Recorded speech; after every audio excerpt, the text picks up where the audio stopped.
Здравствуйте, уважаемые подписчики хороших новостей. Снова Роман Левенгард нашел еще один интересный ресторан. Называется Кадарим. Он находится на берегу моря, на пляже Ховдада. Место уже 40 лет существует, и его держат трое братьев. Очень-очень вкусно. Я говорю это в каждом своем видеоролике, потому что я выбираю специальные места, где да, мне вкусно. И здесь есть очень много эксклюзивных блюд. Одно из них это специальная рыбка такая, называется скумбрия. И как же она точно называется, я не помню. Но в общем они вылавливают эту рыбку буквально за полчаса или утром, перед тем как вам пожарить ее сразу на сковородке.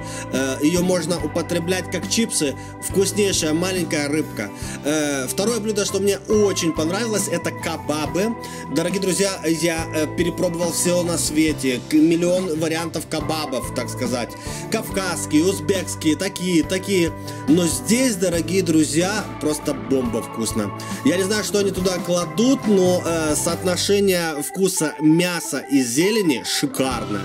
Дорогие друзья, это место... хозяева этого места разрешили мне вам предложить прийти туда, попробовать эту еду. Они вас, как говорится, поощрят каким-нибудь подарком. Так что Рому не только выгодно смотреть, но еще и выгодно со мной дружить. Спасибо, дорогие друзья. Я хочу, чтобы вам так же было выгодно, как и мне. Роман Левенгард рассказывает только полезную, интересную информацию на весь мир. 10 миллионов просмотров во всем мире и 7 миллионов подписчиков. Я не шучу. זה קבב מיוחד בחיפה, בחיי.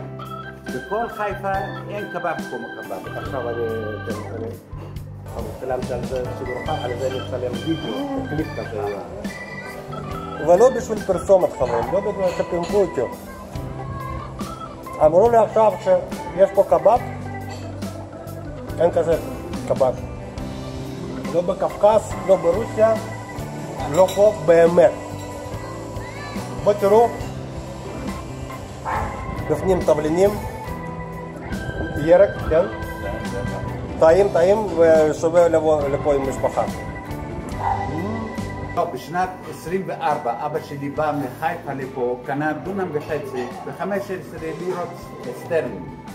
ובנה בהתחלה צריפים ואחר כך בנה מבנים. למה הוא בא לפה? כי היה קדר. ובשביל כדרות צריך מים מלוחים וגם אדמה מתחת לחול. אז היינו משתמשים במים מלוחים והאדמה שמתחת לחול והחול עצמו. וגם החול עצמו, מערבבים גם חול נקי. ומזה היינו עושים את הג'ארו בשביל שתיית קדים, שתיית מים ועציצים בשביל לשתול בהם. ומתי החלטתם לעשות מסעדה? מה גרם לכם לעשות מסעדה?